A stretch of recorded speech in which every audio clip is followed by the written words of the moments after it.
एक दूर दराज सरजमीन में एक सरसब्ज जंगल की गहराई में बसी हुई राज नामी एक नौजवान एक्सप्लोरर रहता था। उसने सूफियाना मखलूक की सरगोशियां सुनी थीं जो घने पौधों में आबाद हैं, एक ताकतवर जनननुमा मखलूक की कहानियां जिसे जंगल का जिन कहा जाता है। इन कहानियों के पीछे सच्चाई को बेनकाब करने के लिए पुरज़्म राज ने एक जुर्रतमंदाना मुहिम का आगाज किया।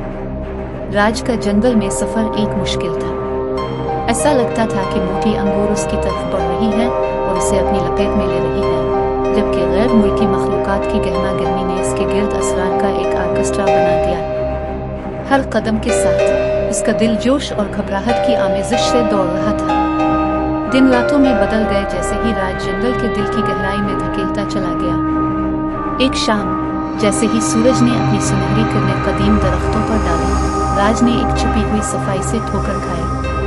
साफ करने के बीच में एक शानदार पुराना दरख्त खड़ा था, इसकी जुड़ें और फैली हुई शाखें थीं। इसकी बुनियाद पर एक मौसमी आराइशी चिराग था जो एक नरम आसमानी चमक खारिज करता था। जैसे ही राज चिराग के करीब पहुंचा, एक गहरी गूंजती हुई आवाज फिजा में गूंजी, किसकी हिम्मत है कि मेरी नींद खराब करे। राज ने चौंक कर जवाब दिया, मैं राज हूँ, इल्म और मुहिम जोई का मुतलाशी हूँ।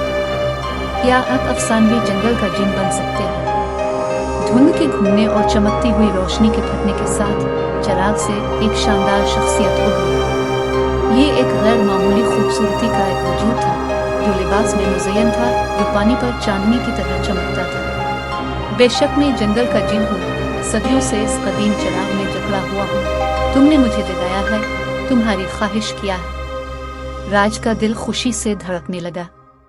इसने दी गई ख्वाहिशात की कहानियां सुनी थी, लेकिन वो इतना समझदार था कि यह जानता था कि जल्दबाजी की ख्वाहिशात गैर इरादी नताइज का बाइस बन सकती है। इसने रुककर उसकी बातों पर गौर किया। अजीम जंगल का जिन, मैं मादी दौलत नहीं बल्कि इस जंगल के राजों की गहराई से समझना चाहता हूँ। मैं उसकी हिकमत से सीखना और उसकी खूबसूरती की हिफाजत करना चाहता हूँ। जंगल का जिन की आंखें मंजूरी से चमक उठी।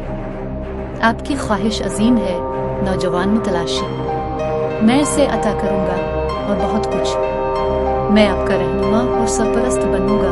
अब पर इस सरजमीन के असरार और उसको बरकरार रखने वाले नाजुक तवाजुन से पर्दा उठाऊंगा। और इस तरह राज और जंगल का जिनके दरमियान एक मुनफरिद रफाकत कायम हुई। दिन हफ्तों में बदल गए जब उन्होंने छुपे हुए आबशारों की खोज की, जानवरों की जुबान को समझा और जंगल में मौजूद हर जानदार के दरमियान पेचीदा राब्तों को खोला।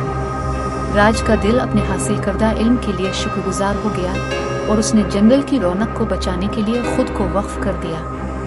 राज के नाकाबिल यकीन सफ़र का कलाम दूर दूर तक फैल गया, जो दूसरों को कुदरती दुनिया की कदर करने और उसकी हिफाजत करने की तरगीब देता है। उनकी कोशिशों से जंगल परवान चढ़ा और जंगल का जिनकी मीरास हिकमत और हम आहंगी के मुहाफिज के तौर पर जिंदा रहे। और उसी तरह प्यारे क़ारीन, राज और जंगल का जिन की कहानी हमें सिखाती है कि सबसे बड़ा खजाना सोना और दौलत नहीं है, बल्कि अपने इर्द गिर्द की दुनिया की गहरी समझ और आने वाली नस्लों के लिए इसकी परफितन खूबसूरती को महफूज रखने की जिम्मेदारी।